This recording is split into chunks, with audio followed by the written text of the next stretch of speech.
Antes de ir a Corintios, los voy a invitar a que vayamos a la carta a los Colosenses, capítulo 1, versículos 3 al 6. Dice así: cada vez que oramos por ustedes, damos gracias a Dios, el Padre de nuestro Señor Jesucristo, porque nos han hablado de lo mucho que confían en el Señor y de cuánto amor le tienen al pueblo de Dios. Un agradecimiento en esta introducción a la carta a los Colosenses que da Pablo a esta iglesia tan maravillosa. Ustedes, dice el 5, se comportan así, motivados por la esperanza de lo que está guardado para ustedes en el cielo. De ellos se enteraron por medio del mensaje verdadero del Evangelio, es decir, la manera como ellos se comportan, como ellos actúan, como ellos se expresan, es debido a esa esperanza que ha venido a través del precioso Evangelio. Y sabemos que el Evangelio no simplemente es unas lecturas, unos párrafos, sino que es el mismo Cristo actuando en nosotros. Versículo 6. Estas buenas nuevas que escucharon ustedes están dando fruto y creciendo en todo el mundo. Qué bueno, no solamente se quedaron en saber Biblia, sino que ya hay un fruto. Como también sucedió entre ustedes mismos, y aquí es donde quiero que nos detengamos unos segunditos, desde el día en que escucharon y entendieron. Y me parece maravilloso, en algunas Biblias ustedes de pronto van a ver que no dice la palabra entendieron, sino conocieron, comprendieron. Realmente la palabra es, y lo hemos hablado, la palabra conocer es ginosco, que no se refiere simplemente a un conocimiento intelectual, sino al conocimiento que tiene esposo y esposa en el momento en que se hacen uno. Entonces, pero aquí la palabra es epiginosco, es decir, conocieron a profundidad, conocieron de una manera superior.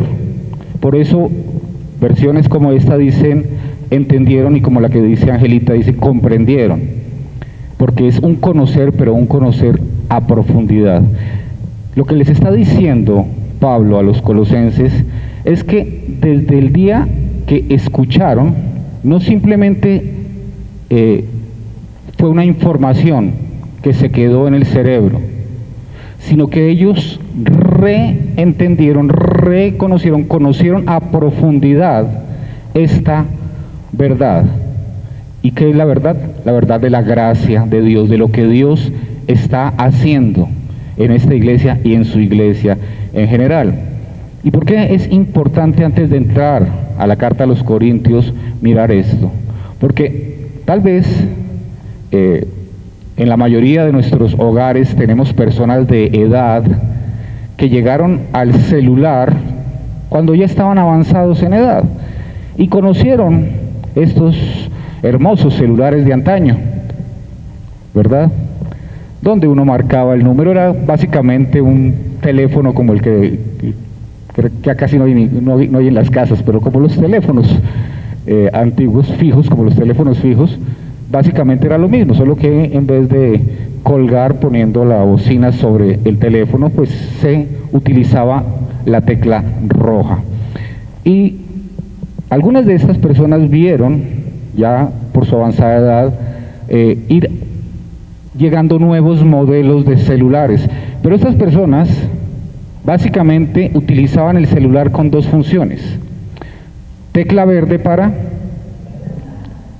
contestar y tecla roja para colgar.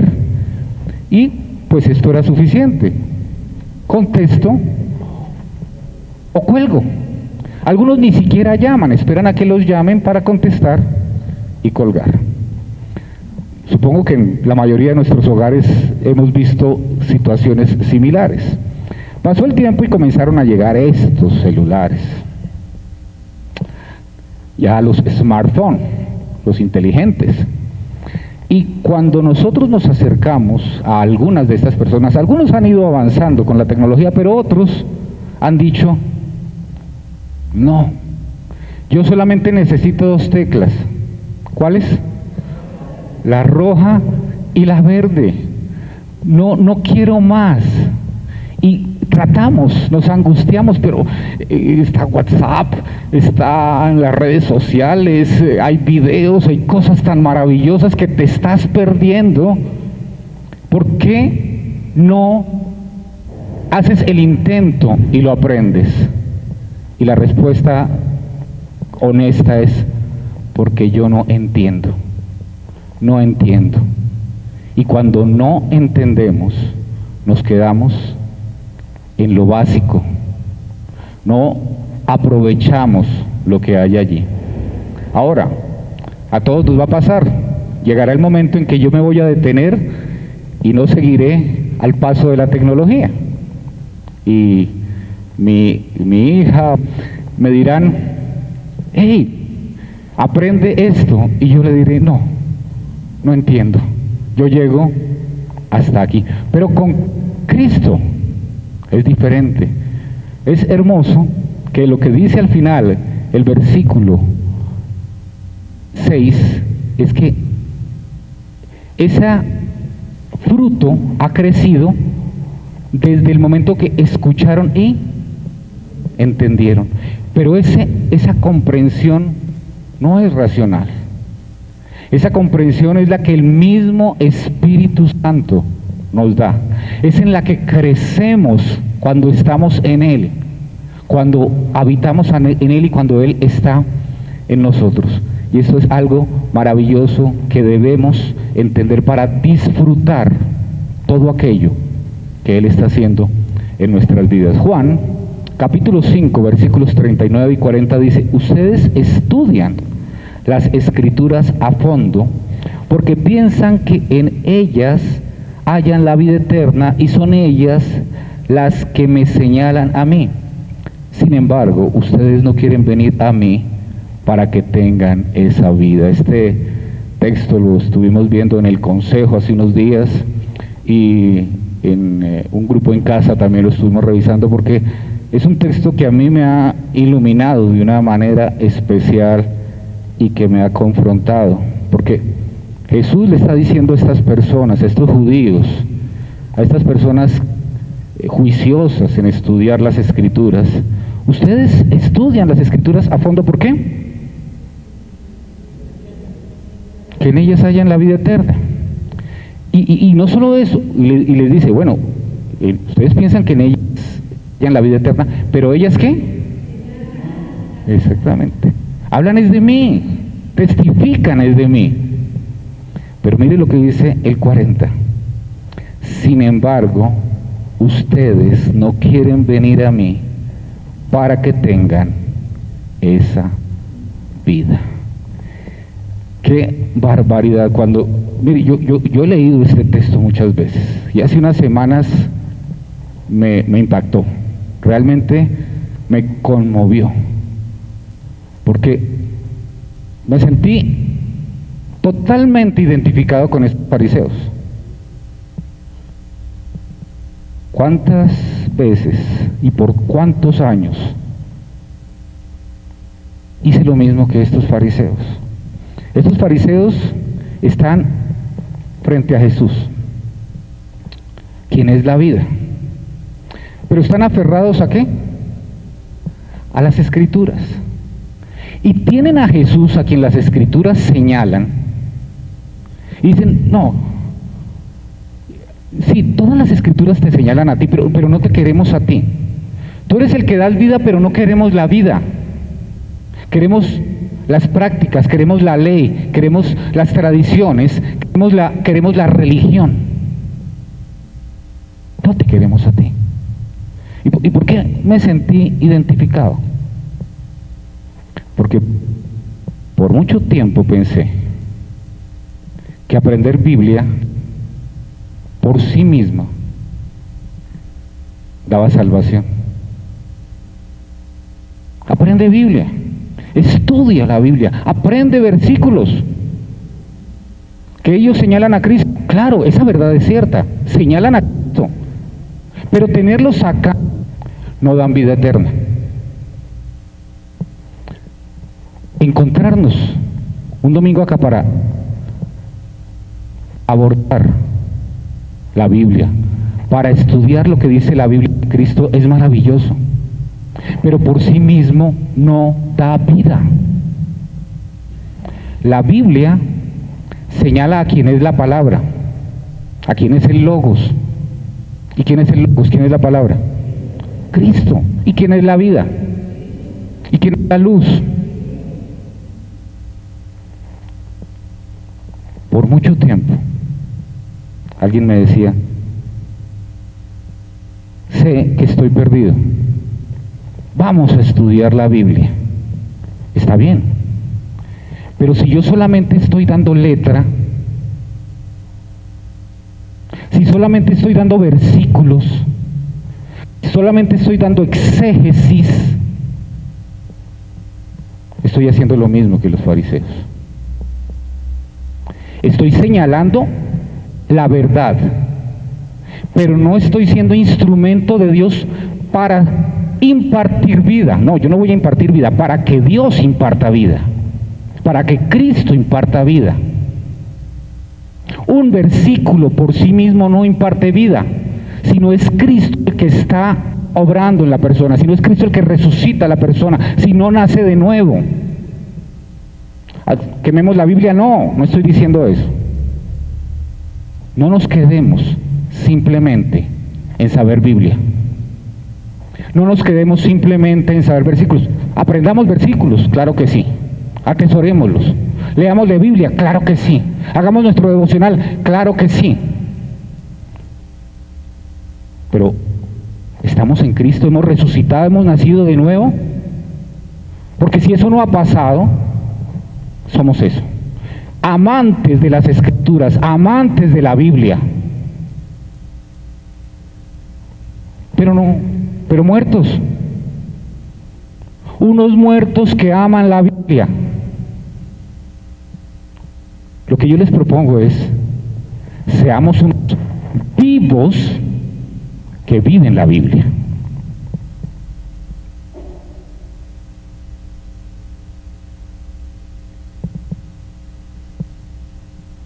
Juan capítulo 6, versículo 57 dice: como el Padre que vive me envió, y yo vivo por el Padre, asimismo, el que me come, él también vivirá por mí. Y cuando leemos el contexto, los invito a que lo lean, el comer es creer. Pero no creer acá. Esa fe que viene de Dios. Esa fe que nos lleva de muerte a vida. Juan 6:63 más adelante dice: el Espíritu es el que da vida. Los esfuerzos humanos no sirven para nada. Las palabras que yo les he hablado son espíritu y son vida. Primera de Corintios 15:45. Ya vamos a llegar a Primera de Corintios.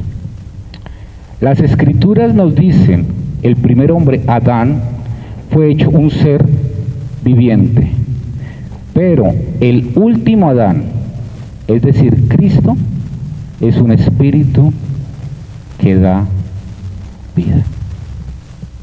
Vida. Vida.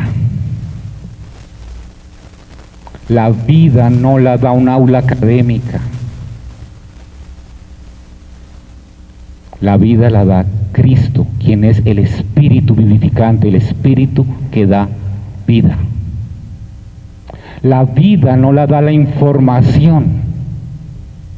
La vida la da Cristo mismo, cuando nos lleva a la cruz del Calvario para matarnos con Él y resucitarnos en Él. Es ahí donde recibimos la vida. Esto de comer ese símil que hace Jesús de comer y de creer, quise graficarlo de una manera hermosa. Dice ahí, miren este dibujito. Echamos un pedazo de carne en un vaso y echamos un pedazo de carne similar o igual en el estómago. ¿Qué va a pasar con las horas? ¿Solo descomponer? ¿Y qué pasa? Se asimila. Porque si lo dejamos a la intemperie también se va a descomponer, pero no va a pasar nada. Simplemente van a llegar moscos o gusanos y se lo van a comer. Pero en el estómago se va a asimilar. Pasan las horas y en el vaso continúa igual. Pasan las horas y en el estómago va desapareciendo el estómago y se va volviendo la persona. Ustedes hoy almuerzan cuando salgan de acá y la mayoría de lo que van a comer mañana va a ser parte de su cuerpo, va a estar en su sangre, en sus músculos, va a estar parte de su cuerpo, va a ser parte de su cuerpo, no se va a quedar por fuera. Eso es lo que nos enseña Cristo. Él no simplemente quiere ser información en nosotros. Él no simplemente, como a veces lo enseñamos y lo explicamos sobre todo a los niños, y enseñárselo a un niño yo creo que está bien, pero nosotros ya tenemos que procesarlo un poco más. No, es que Cristo vive en tu corazón, le decimos, ¿verdad? Y bueno, es una manera pedagógica, y la palabra pedagógica viene de paidos, que quiere decir niños, por eso nosotros no hablamos pedagógicamente, sino didácticamente, que es diferente. Ya entre adultos somos didácticos, no pedagógicos. Lo que nosotros tenemos que entender es que Cristo no habita allá encapsulado en un pedacito del corazón, que generalmente le dejamos el peor lugar del corazón, el sanalejo. Aquí dicen sanalejo, ¿cierto? El sanalejo del corazón, allá, que lo abrimos de vez en cuando para acordarnos que Él existe y que está allí. No, Él habita siendo parte de todo nuestro ser. Por eso es que nosotros lo evidenciamos. Por eso es que en lo que pensamos, lo que hablamos, la manera como actuamos en todas las áreas de nuestra vida, Él se hace evidente porque Él es nosotros. Nosotros somos Él. Él se ha hecho parte de nosotros. Y un último ejemplo ya para entrar a la primera carta a los Corintios. Imaginen que yo les digo a ustedes, a ver, aquí alguien que le guste bastante, le digo a Daniel, Daniel, cuando salgamos lo invito a pizza. Daniel dice, uy, pizza, qué delicia, ¿verdad? Y listo. Él espera, yo lo invito, y cuando sale lo invito al salón de allá atrás y le saco esta hoja y se la muestro y lo siento y le empiezo a leer: pizza de pepperoni, receta para la pasta, y le entrego la receta. ¿Cómo se sentiría Daniel? Con hambre, frustrado. Eso es lo que hacían los fariseos, y eso es lo que muchas veces hacemos nosotros. Quiero presentarte a Cristo, pero no le presento a Cristo, no le doy de comer de Cristo, le doy versículos.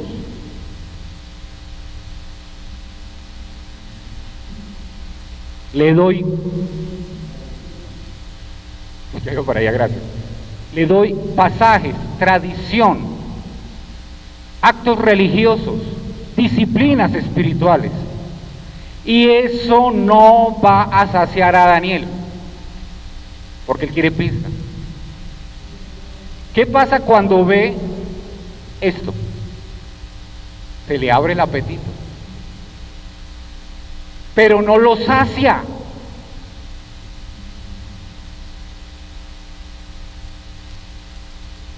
Por favor, por años, la iglesia evangélica ha proclamado que simplemente aprender versículos, que simplemente asistir a reuniones, que simplemente hacer devocionales, que simplemente atesorar mucha Biblia en nuestra cabeza o en nuestras charlas, da vida. No da vida. Eso es una receta nada más. Quien da vida es a quien apunta la receta.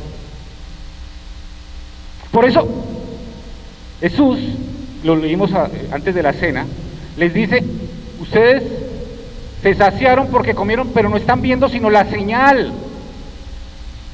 Se quedaron mirando el pan y ya tienen hambre, porque lo que verdaderamente los sacia no lo han comido. No sigamos diciéndonos mentiras. La Biblia alimenta al que ha nacido de nuevo, al que ha resucitado con Cristo. La Biblia apunta al único que es el verdadero pan, la verdadera agua. Pero la exégesis, solamente el texto, no hace nada. Y los puede pasar lo mismo que a esos, ya le doy la palabra, Julito, a esos fariseos que se sabían las escrituras, que conocían a quién apuntaban, y cuando lo tuvieron al frente, no lo vieron. Vamos entonces, primera carta a los Corintios. Se supone que en el mes de la Biblia, temporada 2024, vamos a ir de los capítulos 1 al 3. Entonces, vamos a mirar los 8 primeros versículos que estuvimos viendo hace 15 días.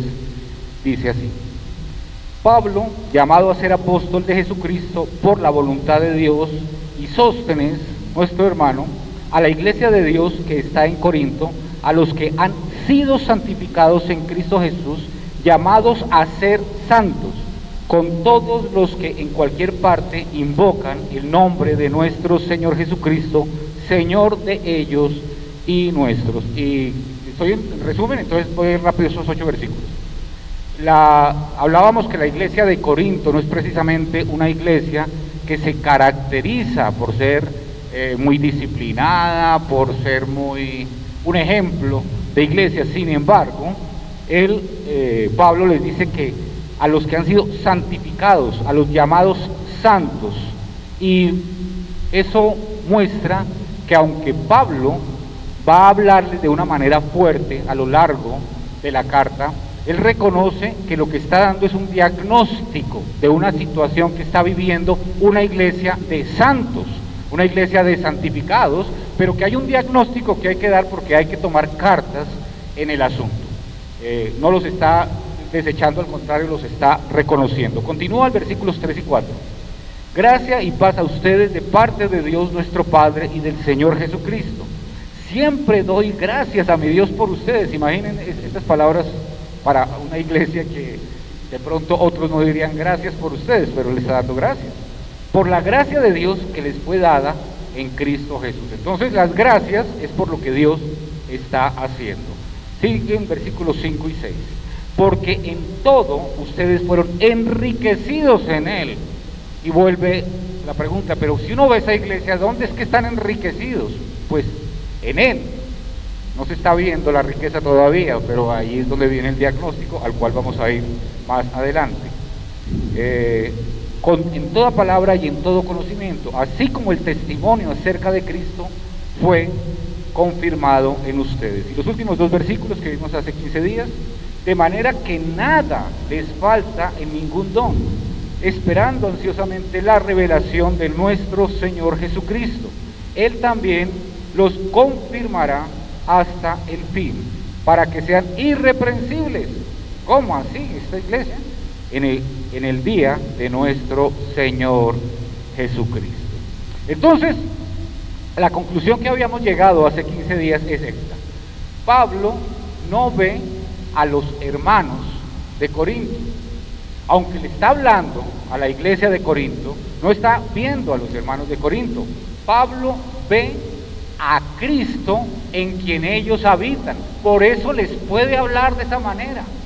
Entonces la invitación hoy es que cuando usted vea a su esposo, cuando usted vea a su esposa o a su papá y tengan esas confrontaciones, esas diferencias, esos momentos difíciles, no vea a su esposo, no vea a su esposa, vea a Cristo en quien esa persona habita. Y van a ver que lo van a ver de una manera totalmente diferente. Porque si vemos al Cristo que habita, a Cristo en quien habita esa persona, la situación va a ser abordada de una manera totalmente diferente. Pablo ama a Cristo en quien ellos habitan, así como tú amas a Cristo en quien tu esposa o esposo, obviamente si es una persona que ha nacido de nuevo, habita. A ese es a quien amamos, al Cristo en quien habita. Entonces, ese era el resumen de hace 15 días. Entramos al episodio 2, mes de Biblia. Y vamos al versículo 9. Fiel es Dios, por medio de quien fueron llamados a la comunión con su Hijo Jesucristo, nuestro Señor. Y hemos hablado muchísimo de comunión, entonces yo creo que me pueden definir rápido qué es la comunión. Uy, muy bien, duro, Germán. Exactamente. ¿Cómo lo sabemos? Primera carta de Juan, capítulo 1, versículo 3 dice: lo que hemos visto y oído les proclamamos también a ustedes, para que también ustedes tengan comunión con nosotros. ¡Ay, qué chévere! Vamos a tener comunión. Pero explica a continuación. En verdad, nuestra comunión es con el Padre y con su Hijo Jesucristo. Nosotros no tenemos comunión directa entre nosotros. Yo no tengo comunión directa con Germán. Yo tengo comunión directa con el Padre y con el Hijo, si habito en Él, y si Germán también la tiene, en Él es que tenemos la comunión. No se trata de ser buenos amigos, aunque qué bueno que seamos buenos amigos, pero lo que nos muestra la Biblia es que la unión está en que habitamos en el mismo cuerpo, y es la misma vida la que circula por los 2, o por los 4, o por los 20, o por los 100.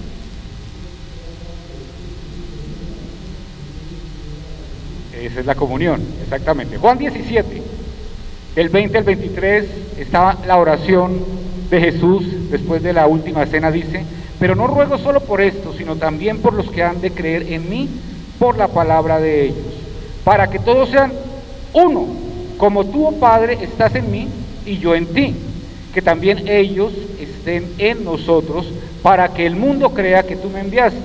Y miren lo que dice a continuación: la gloria que me diste les he dado, para que sean uno. ¿Y cómo van a ser uno? Así como nosotros somos uno, yo en ellos y tú en mí, para que sean perfeccionados en unidad, para que el mundo sepa que tú me enviaste y que los amaste tal como me has amado en mí. Ellos en nosotros, nosotros en ellos. Y así es. Tu merced está en Cristo y yo estoy en Cristo, estamos en la misma vida. Hay comunión, hay comunión. Segunda carta de Pedro, capítulo 1, versículo 4, que lo hemos leído varias veces, por eso voy rápido. Dios nos ha dado preciosas y grandísimas promesas para que ustedes, luego de escapar de la corrupción de este mundo, debido a los malos deseos, puedan ser partícipes ¿de qué? Somos partícipes del Padre y del Hijo. Habitamos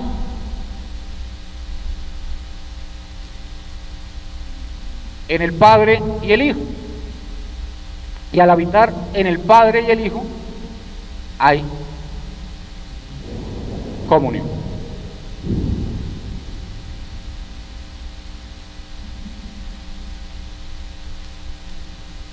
Por eso, la comunión la disfrutan con el Padre y el Hijo, quienes habitan en Cristo. ¿Por qué? Porque participan de la naturaleza divina. Y creo que este es de las grandes verdades en las cuales tenemos que descansar. Habitamos en la naturaleza, participamos de la naturaleza divina. Al participar de la naturaleza divina disfrutamos de la comunión con el Padre y el Hijo, y por eso hay comunión entre nosotros. Voy a mirar un versículo que está adelante en el capítulo 6 aquí de primera carta a los Corintios, capítulo 6, versículo 17. Pero el que se une al Señor, ¿qué? Se hace uno con Él. Nosotros no podemos ser uno entre nosotros. No, es que nos vamos a vivir a un monasterio y allá en el desierto vamos a compartir únicamente entre nosotros y solamente nos vamos a hablar entre nosotros y vamos a acabar con los celulares y vamos a vivir 40 años y al finalizar los 40 años vamos a ser uno. No puede ser. Para ser uno tenemos que estar en Cristo, porque al estar con Él somos uno en espíritu. Colosenses 3:11. En esta nueva naturaleza no hay judío ni no judío, circunciso ni incircunciso, extranjero, inculto, esclavo o libre, sino que Cristo es todo y está en todo. Dice, ¿en esta nueva qué? Naturaleza. ¿Cuál es esa naturaleza? ¿Cómo se llama esa naturaleza? Cristo. Si estamos en Cristo, que es nuestra nueva naturaleza, pues, ¿qué diferencia hay? Puede que yo no sepa tocar como toca Germán guitarra de bonito, ni tenga la voz de ellos, pero somos uno, porque lo que nos une es Cristo. Él es el que nos une. Por eso, recordando el versículo 9, que es el que estamos mirando, fueron llamados a la comunión con su Hijo Jesucristo. La iglesia no se puede confinar en un lugar. La iglesia no es los que están metidos en un monasterio o en un salón como este o en una catedral, o llámenla como la quieran llamar. No, todo lugar reúne a algunos miembros y otros que no lo son. En cualquier parte del mundo, en una reunión, va a haber miembros del cuerpo de Cristo y otros que no son miembros del cuerpo de Cristo. ¿Por qué? Porque la iglesia es Cristo. Y que no sea miembro, que no haya resucitado en Cristo, no es Cristo, por lo tanto no es iglesia. Hoy no traje el tablero, entonces me inventé una manera de hacer el gráfico en la diapositiva. Imaginen que este círculo es la iglesia, es el cuerpo de Cristo. Ese es el cuerpo de Cristo y la iglesia. ¿Quiénes están allí?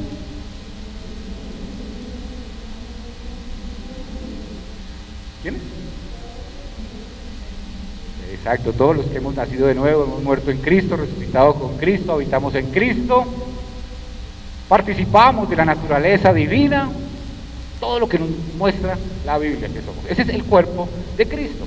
Y en el cuerpo de Cristo hay miembros. ¿Cómo se sabe que una persona es miembro? Si ustedes recuerdan, Juan 15 y otros versículos nos hablan que hay siempre fruto.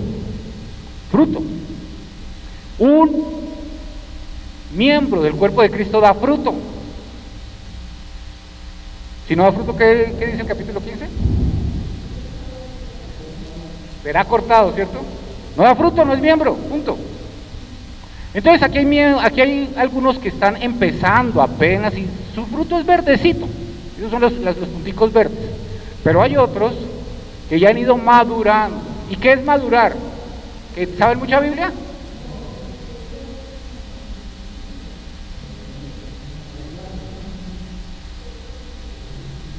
cómo se nota? Por eso, ¿cómo se nota?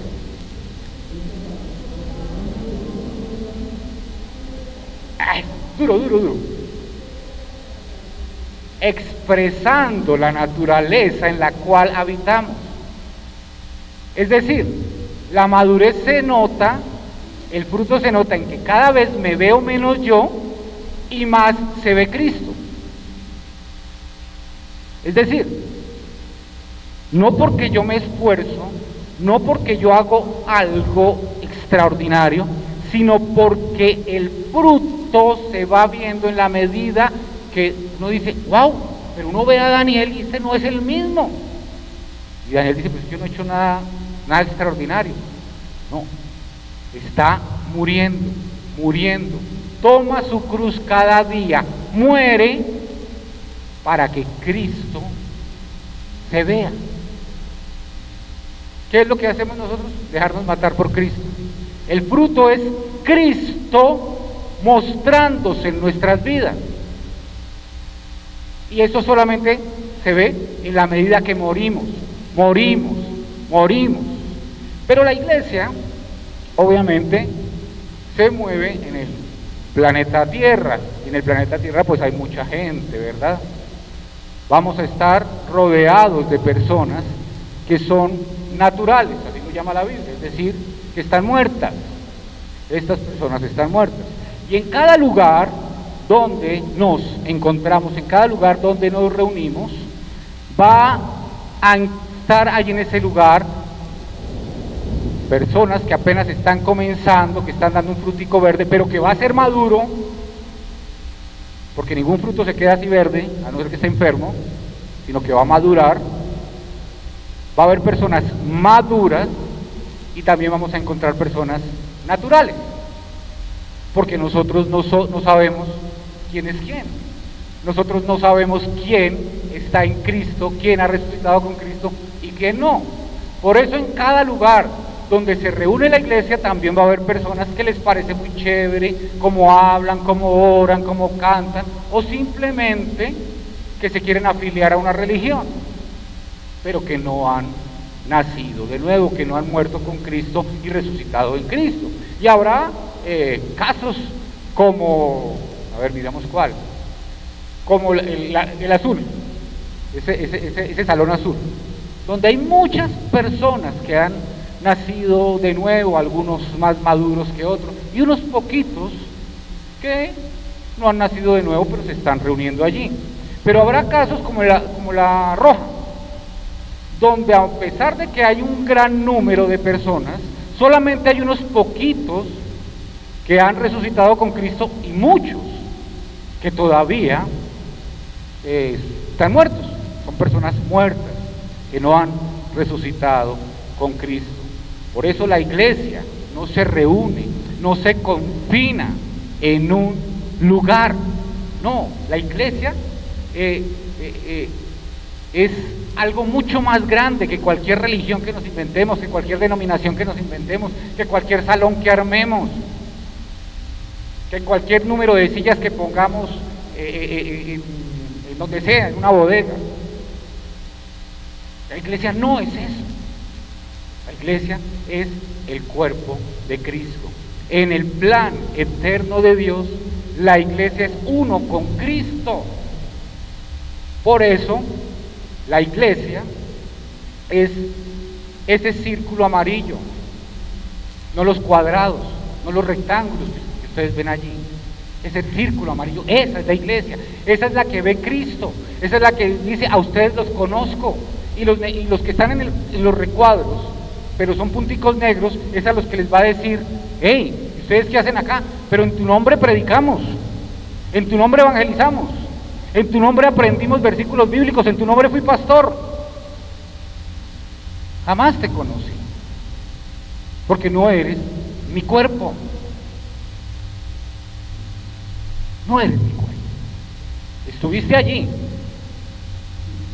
en esa bodega, en ese salón, pero nunca fuiste parte de mí.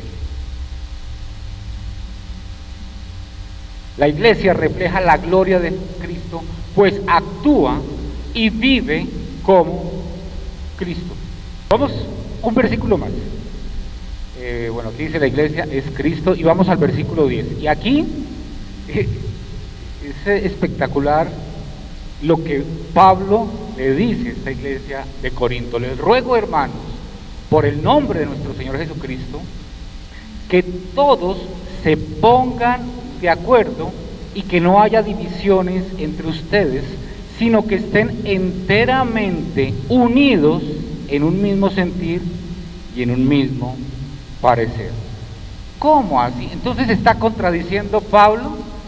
No dice que la comunión es en el Padre y el Hijo, y ahora les está diciendo que se pongan de acuerdo. Ponte de acuerdo, Pablo. ¿Son los hombres los que se ponen de acuerdo? ¿O es en ti que hay un acuerdo? Pues Pablo mismo nos da luces de lo que quiere decir en la carta a los Filipenses, versículos 1 al 8, que la hemos leído muchísimas veces, pero miren cómo pónganse de acuerdo, que todos se pongan de acuerdo y que no haya divisiones entre ustedes, tiene una connotación maravillosa que la descubrimos en la carta de Pablo a los Filipenses, capítulo 2, versículos 1 al 8. Dice así: así que, miren, si se sienten animados al estar en Cristo, ¿animados cómo? Al estar en Cristo. Si sienten algún consuelo en su amor, ¿en el de quién? De Cristo. Si hay alguna comunión del Espíritu, no entre ustedes. Si tienen algún afecto verdadero, miren lo que dice: llénenme de alegría teniendo un mismo parecer, un mismo amor, unidos en espíritu, dedicados a un mismo propósito. Pero esto no nos aclara mayor cosa, entonces sigamos leyendo. Versículo 3: no hagan nada por egoísmo o vanidad. Wow. Más bien, hagan todo con humildad, considerando a los demás como mejores que ustedes mismos. Miren cómo es que se ponen de acuerdo. No es que se haga lo que yo quiero, no es que se considere como más importante mi opinión, no es que yo soy el que digo y los demás me oyen, es que usted es más importante que yo. Como lo hablábamos hace 15 días, es que yo estoy en la parte más baja de la cadena alimenticia. Usted es más importante que yo. No busque cada uno sus propios intereses, sino más bien los intereses de los demás. Es que esto me conviene, no es si te conviene o no te conviene, es que vas a mirar los intereses de los demás. Y termina diciendo, mire, bueno, hasta acá, usted está por debajo y usted va a velar es por los otros. Por eso, en conclusión, ¿qué va a pasar? Haya pues en ustedes esa actitud que hubo también en Cristo Jesús. ¿Cómo se ponen de acuerdo? Haciendo lo que hizo Cristo Jesús. Esa es la manera de ponerse de acuerdo.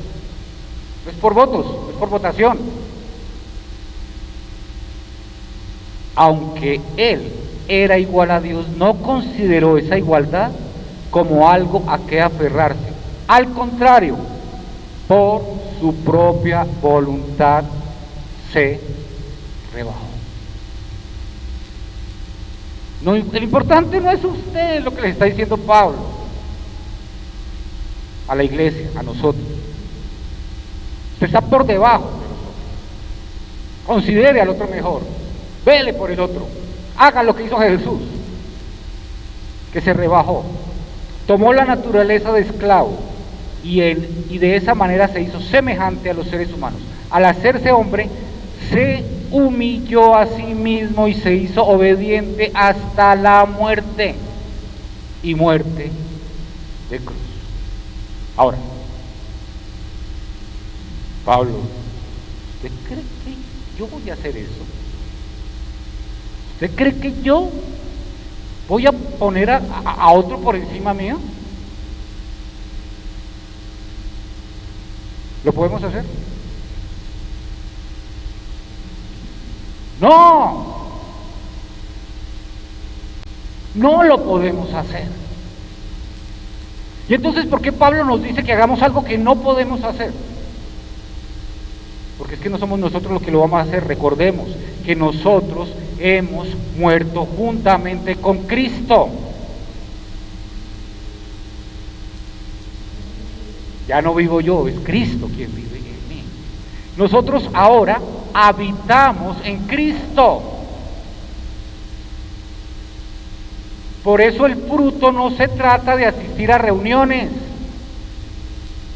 Por eso el fruto no se ve en la cantidad de versículos que yo me aprendí, o en la cantidad de canciones que canto, o que se me pone pelo de gallina cada vez que canto esta canción porque me emociona mucho. Qué bonito que los emocione, chévere. Pero ese no es el fruto. El fruto es que Cristo se ve, y como iglesia, el cuerpo de Cristo actúa como Cristo. Y juntos, cada uno está viendo al otro por encima de sí mismo, y está sirviendo al otro, y está negándose.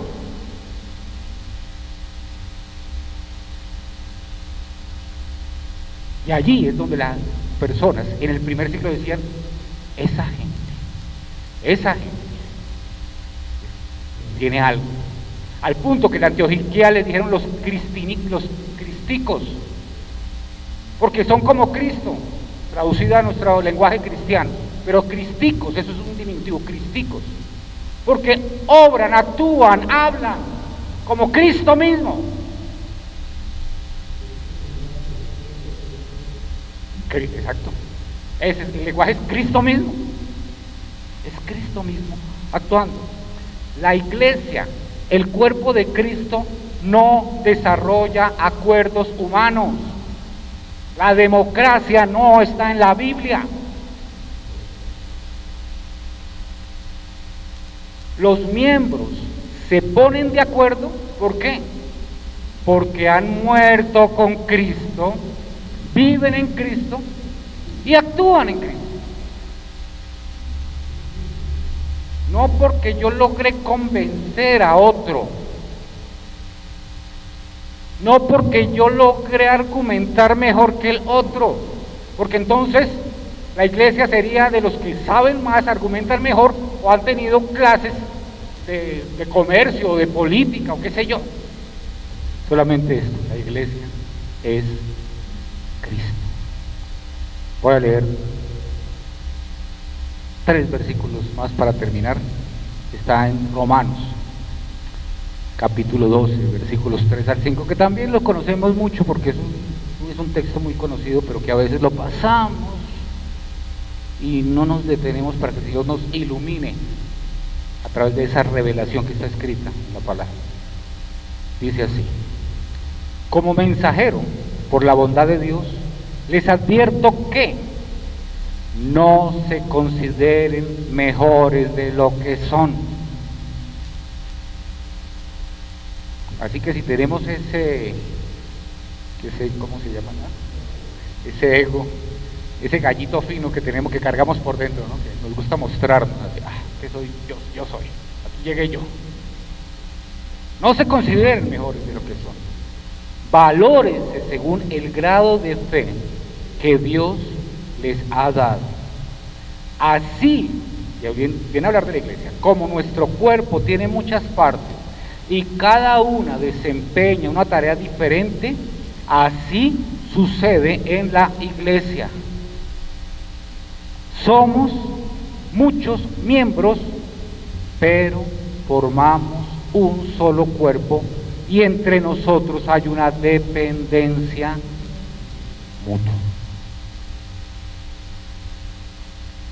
y todos somos guiados por una sola cabeza que se llama Cristo.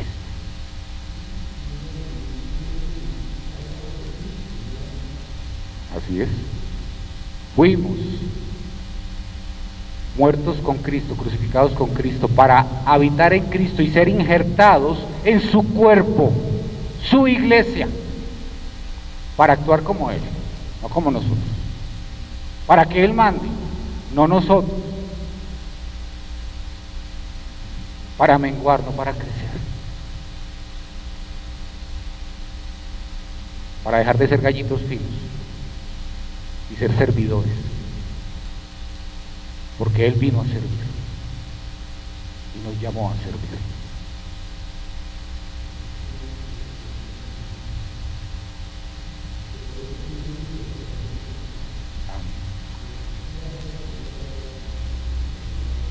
Amén. ¿Qué tal si oramos? Señor amado, ayúdanos, Señor, a morir cada día. Necesitamos que cada día nos mates. Ya nos mataste para pasarnos de Adán a Cristo, de muerte a vida, de oscuridad a luz. Pero ahora, Señor, necesitamos que cada día nos mates para que tú seas visto en nosotros, para que el propósito de que tú te muestres por tu iglesia sea cumplido, Señor. No estamos aquí para practicar religiones o reuniones o ser expertos en exégesis, pero, Señor, una vez que empecemos a evidenciarte a ti, qué bueno las reuniones, qué bueno aprender tantos versículos hermosos y maravillosos en los cuales te vemos a ti, qué bueno, Señor, poder hacer una exégesis bien hecha, Señor. Pero, Señor, primero la vida, Señor. Primero morir en ti para vivir en ti, Señor. Y después que gocemos de una reunión como esta, que entonemos cánticos y nos gocemos de verdad, Señor. Que nos acerquemos a esta preciosa Biblia, Señor, y disfrutemos de tu vida irradiando en nosotros. Pero primero, Señor, mátanos para que la verdadera vida se exprese en cada uno de nosotros y en nosotros como iglesia local. Gracias, bendito Rey. A ti la gloria, la honra y el honor por los siglos de los siglos.